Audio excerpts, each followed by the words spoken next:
So the main point of the game is to create a kingdom for everyone. Yeah. Right? So you actually have to create like a store for potions, for weapons, for armor, create a barracks for your army, and then make sure that you get the right people to run these places, and then expand and level up your kingdom, while at the same time the other part of the gameplay is now you actually have troops, and you'll fight other kingdoms to gain more experience to eventually take over more land. On top of an RPG storyline. So, you know what I mean? Like, there's 3 different elements here, but they're all really interesting. Like, really cool. So yeah, I feel like people that are like, yeah, it'll be just like Ni no Kuni, of course they're going to be disappointed, because it's not. Yeah. It's a similar style, similar story aspects, but it's like it's a sequel.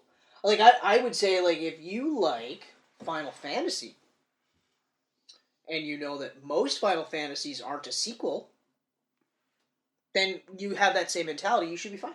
Yeah, and Level 5's always kind of done that, right? Because Dark Cloud 1 and 2 are nothing alike. Yeah, exactly. At all. Yeah, I remember I wanted to play Dark Cloud because I heard good things, and then I never got around to doing it. And then I was like, well, maybe I'll just play Dark Cloud 2. Yeah. And then I was like, oh, should I play Dark Cloud 1? And they were like, well, you don't really have to. Like, you should, because it's a great game, but you can play either one. You know what I mean? Dark Cloud 1 was really pulling from the 64 Zelda games. Like, yeah, eh? Yeah, it was pretty much a straight... Well, the second one tried to do its own thing. It had the cell shading.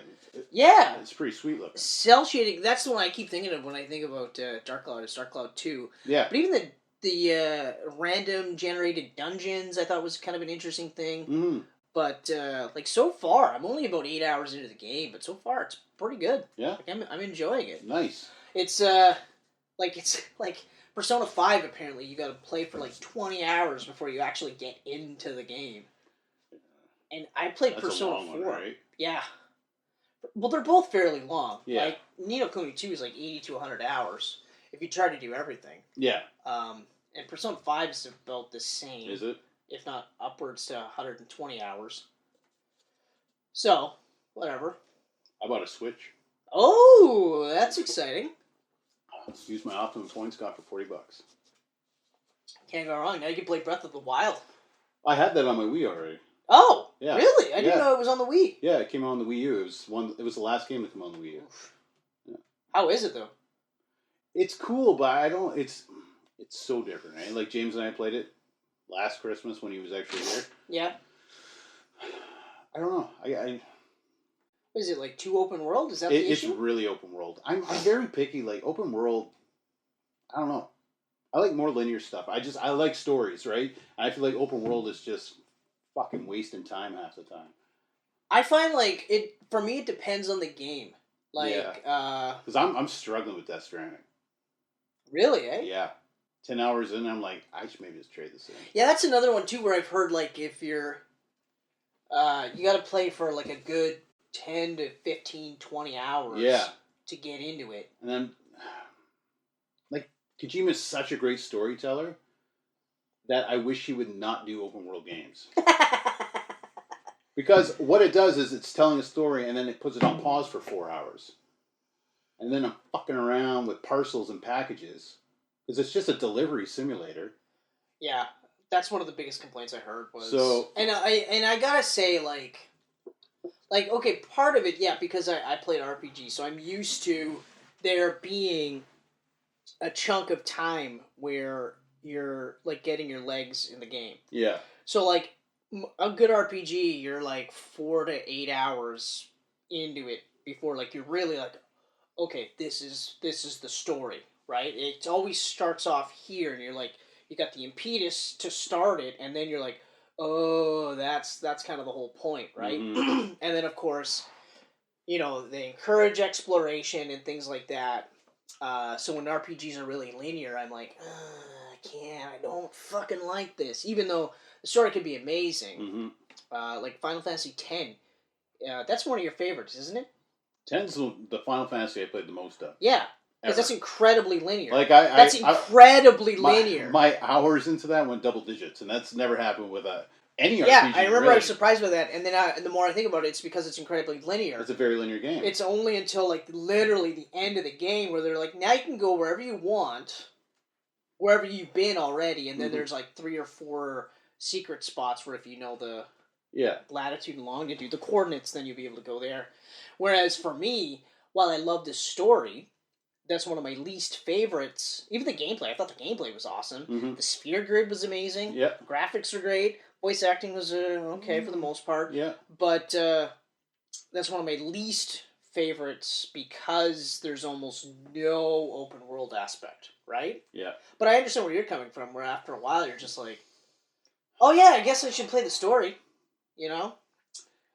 There has to be some form of collecting in an open world game to keep me interested. I have to be able to, and going around and finding rare packages isn't doing it. Like, I could play a Pokemon game on a handheld, or on the Switch. It's one of the first games I'm getting.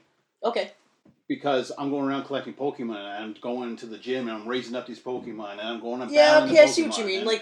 So in Ni no Kuni, for instance, you had your main story. Yeah. But then you also had like a hunt system, or like a bounty hunter system, where you would fight bad guys for profit and stuff like that. Mm-hmm. Or you hunt down recipes to be able to craft more intricate and better things. So like there was stuff to do that never felt like it took away from the story. Yeah. But it, like, even I was thinking about it today, I was like, it actually kind of makes sense. Like, some people go, well, why would you do all these side missions when you have to fight this boss here, right? And it's like, well, if you think about it, in real life, wouldn't you want to smash that boss as quickly as possible? Mm-hmm. Like, if people are like, if you over level, then they're like, yeah, but you're not really enjoying the game. It's like, actually, yeah.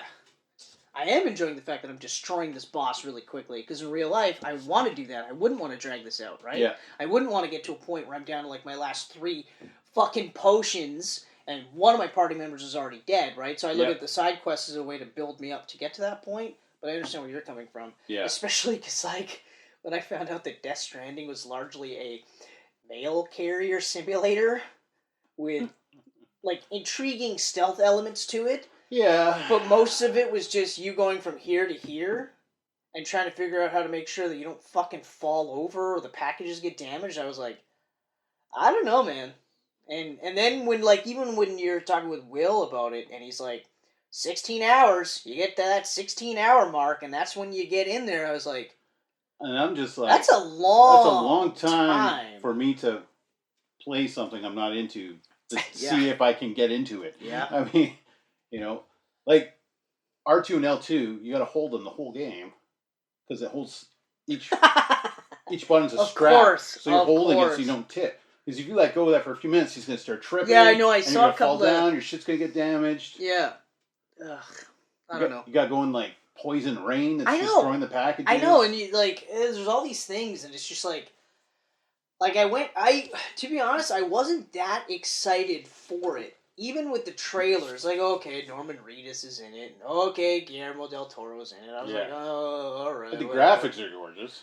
Graphics are fucking amazing. And, like, it looks gorgeous in this world. But even, like, after a couple episodes with the Rad Brad, like, I found that I was watching it less and less because some videos would be, like, 20 minutes, half an hour of him literally just walking. Yeah. And then others would be 20 minutes, half an hour And you're probably like, of did cinema, I watch this video already? of CGI. No, it wasn't even that. It would just be like, okay, alright, it's Yeah. the walking thing. But then it would be the CGI, and I'm like, well, I don't want to know any of the story. So then I was like, well, I better just stop watching. Yeah. You know? But anyway. Hey, tangent. Hey, let's, I'm Ken, that's Chris, and I think I'll just put that up as an episode. That's it. That's all. Thanks for checking out the Geek Pants Camcast. And, if you want more of our video game ramblings, keep watching us on YouTube. It happens. Keep watching us on Facebook. Keep watching us on Instagram, Twitter, Google Podcasts, Apple Podcasts, and SoundCloud, which I forgot last time. Yeah. That's right. Hey, not And bad. so did you. I also forgot. You also forgot SoundCloud. I but I poor SoundCloud. fucking nailed them. Yeah.